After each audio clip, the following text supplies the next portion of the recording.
各位朋友，俗话说事出反常必有妖啊。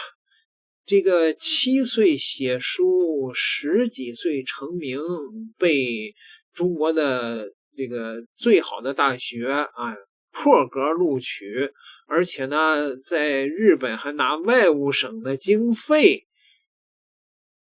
中国有一个美女作家蒋方舟被清华大学的教授实名举报，说他的论文全都是造假的。当年靠着少年写书走红，清华降分特招的蒋方舟，如今呢被中国的3位大 V 点名，所有的问题都翻到了台面上。汤家凤挑出了他论文中的低级的错误，清华教授肖英实名举报造假，向立刚直言他这个人的争议藏不住啊。汤家凤一眼就揪出他硕士的英文论文的标题的3处硬伤，单词拼错，语法乱用，最基础的英语常识都出错，完全看不出硕士该有的水平。清华的肖英教授更是实名举报，整篇论文20多处注释全都造假，大量的照搬外文的文献不做标注。这篇论文后来呢也被知网下架了。而这个向立刚也说他起家不那么正，网上呢普遍怀疑他那些小说散文几岁就很出名，很可能是代笔。清华大学降分收取了他，想沾他一点少年作家的名气。清华大学的这个做法挺可耻的，而蒋方舟呢一直没有像样的作品再出来了，事实证明他没有什么才情。大家呢对他的起家怀疑作神，这事儿翻不了案。第二呢，蒋方舟拿过日本的钱，专门为日本人做宣传，这也是人所共知的事实。中日之间的血海深仇，拿了日本人的钱为日本人做宣传，无论如何普通的中国人心里边是很难接受的。说拿了日本的钱，感情上不会偏向日本人，依然会爱国，这个再辩解也不会有人相信。何况那些拿了日本钱的人，他们关于日本的言行大家都看得出来。蒋方舟可以用很欣赏的语言写日本的色情表演，对吧？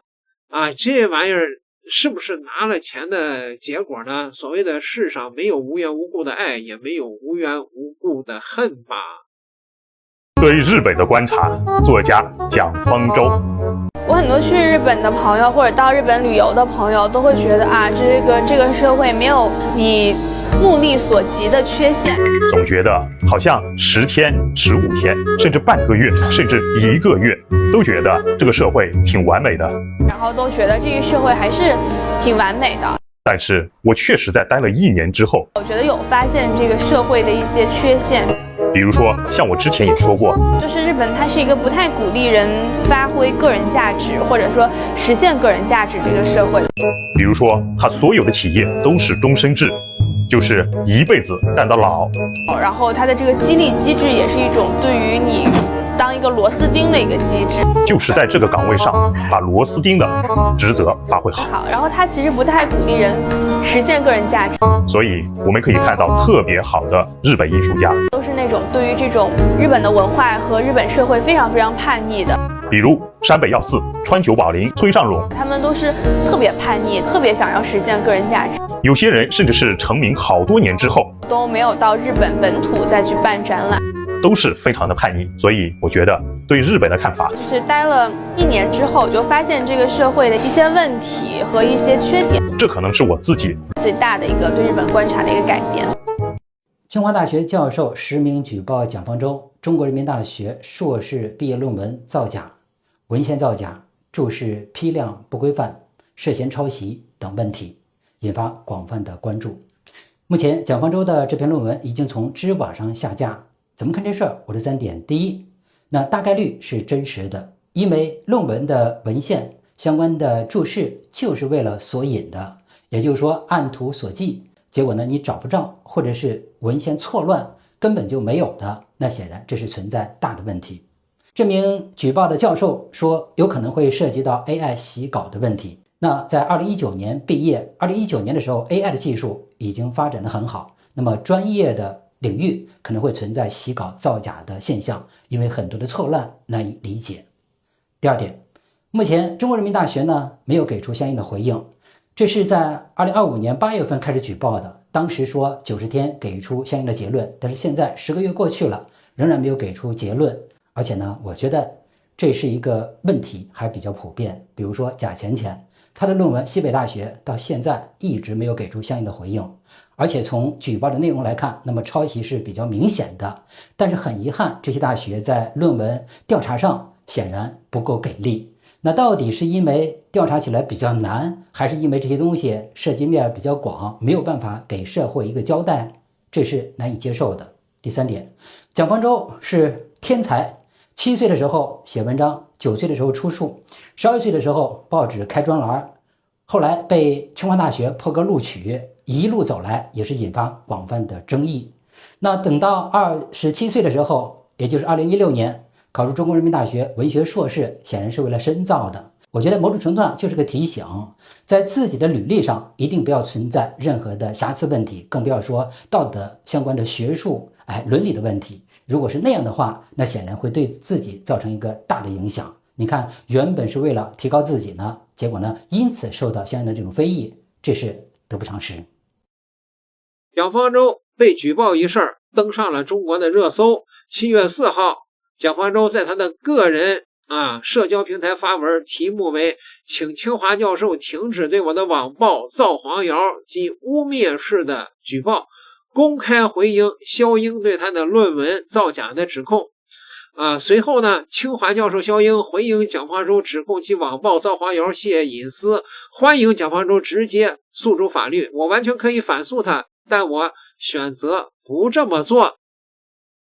7月5号，蒋方舟再发文，关于肖英教授指控我论文全面造假的逐项说明，说逐项澄清肖英23项指控中涉及的那个论文的瑕疵，是吧？好吧，他的这个回应实际上呢，还是可以说是漏洞多多。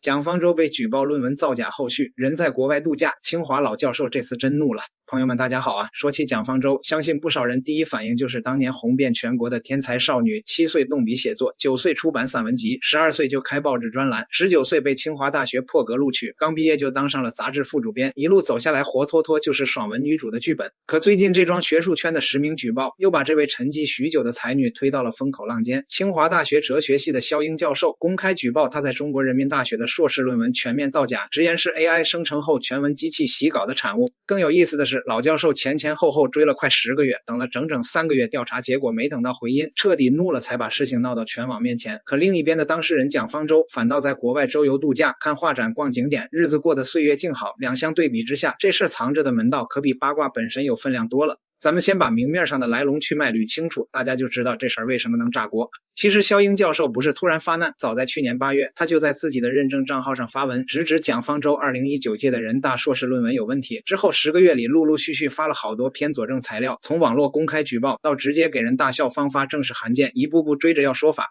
今年4月，人大正式宣布启动调查，肖教授还特意补了材料，打电话确认过，调查周期是90天。可如今3个月期限都到了，校方那边半点结论都没对外公布，石沉大海一样，这才把老教授彻底惹急了，直接发长文把所有证据摆到了台面上。按他列出来的问题，这篇论文的漏洞可以说相当扎眼，8处疑似抄袭，10处内容存在编造篡改，连引文的页码都是凭空捏造的，整体写作完全不符合学术规范，更像是网上买的 AI 文稿，为了过查重特意做了全文洗稿。这话一出来，舆论直接分成了2派，支持的人说学术就该有这份较真的劲儿，顶级名校的硕士论文都这么水，那学术底线何在？也有人觉得肖教授是盯着名人蹭流量，标准太苛刻，按这个程度查，大半硕士都毕不了业。说到这，肯定有人会问，一个清华教授，一个知名作家，无冤无仇的，至于追着不放快1年吗？蒋方舟又为什么从头到尾躲着不回应？咱们往深了拆，就会发现这根本不是什么私人恩怨，而是2种完全不同的形式逻辑撞在了一起。先说说肖英教授，熟悉他的人都知道，这老爷子从来就是个认死理、敢碰硬的脾气。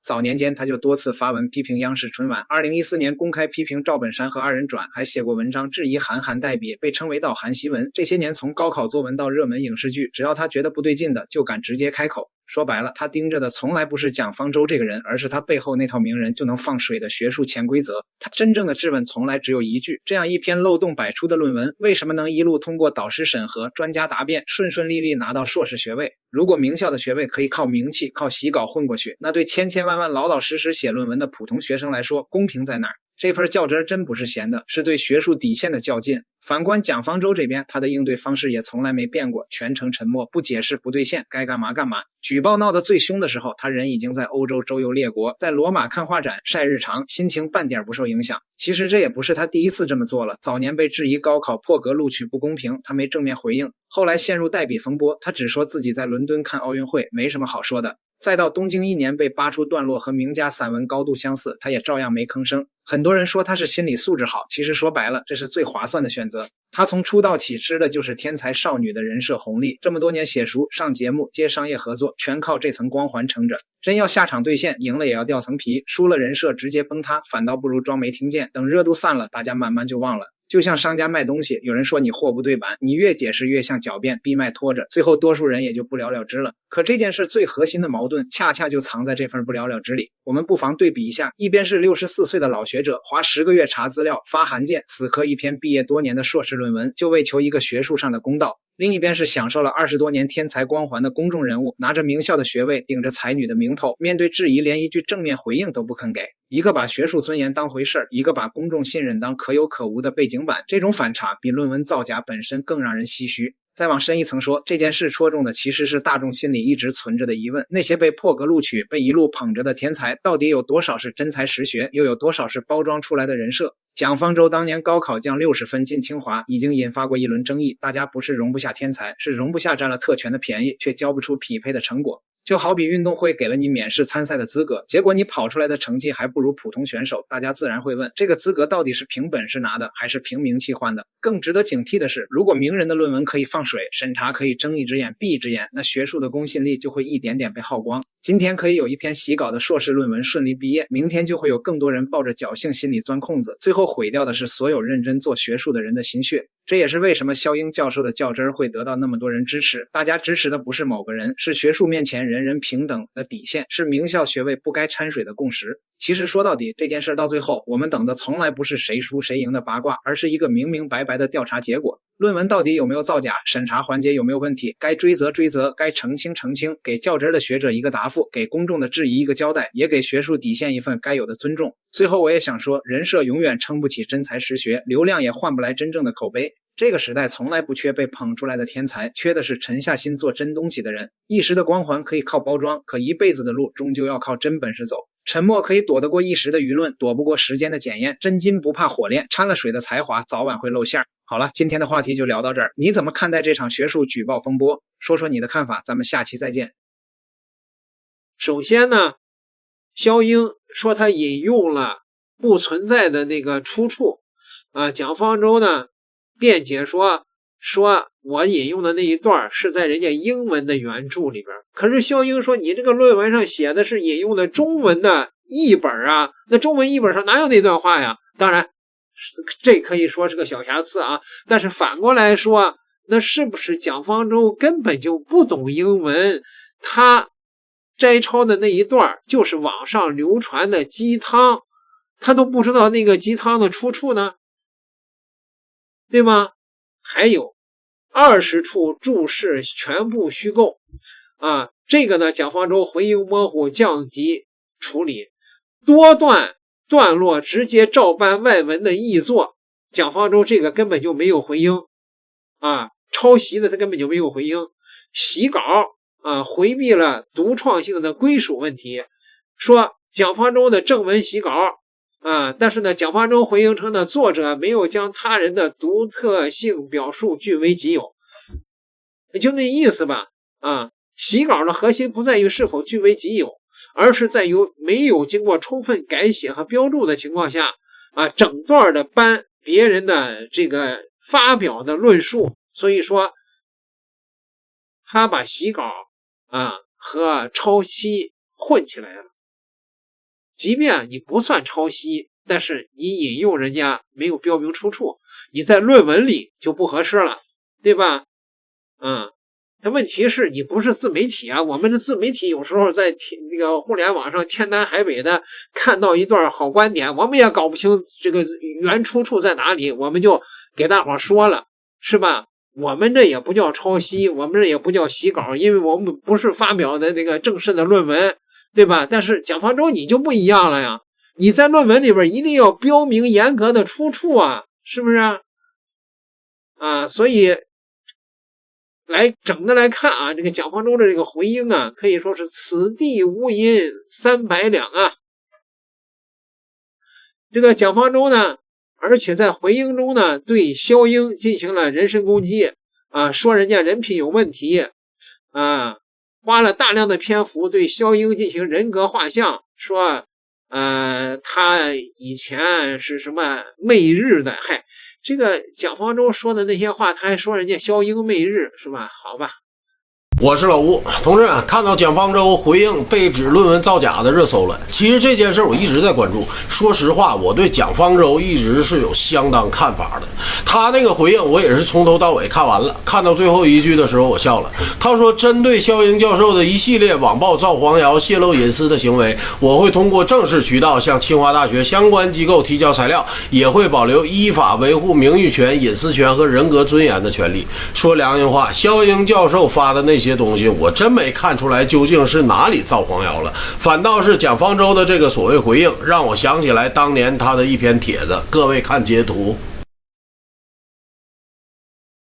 这是在干嘛呢？在我看来，这是对我们人民军队的诋毁和抹黑，这才是造黄谣。而这么多年来，蒋方舟为他的这番言论道过歉吗？根本没有啊！蒋方舟在08年被清华录取的时候，是降低分数破格录取。那么问题来了，凭什么要降分录取啊？蒋方舟曾经接受过日本国际交流基金会的援助，到日本交流了1年，这个基金会归日本外务省管辖。那么问题来了，为啥我这样较真认死理还轴的人收不到日本外务省下面的基金会给的援助呢？现在是2026年7月4日，距离肖英教授公开举报蒋方舟这件事已经过去了10个月多，还没有结果。人大调查工作都已经进行了快3个月了。那么问题来了，需要调查这么久吗？哦，对了，还有一件需要着重说明的事儿，胡锡进下场了，帮着蒋方舟说话了。我觉得这是再次起到了一锤定音的效果。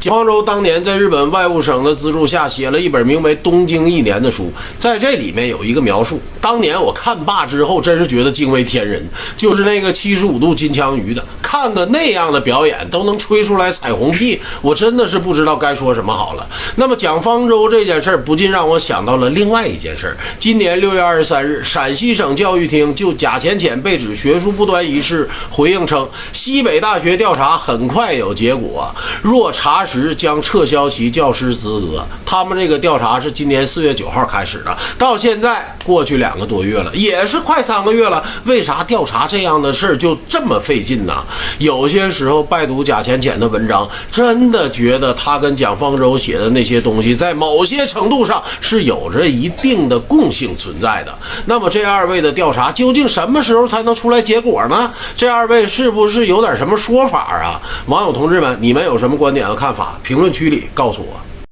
这个蒋方舟这个论文呢，大概率的会被学术委员会给判定为造假。他的硕士论文造假的话，那这一切的这个所谓的学历就是空中楼阁了。这回这位7岁成名的美女作家，拿日本经费的这位，应该是彻底的完球了。点个订阅，下期再聊。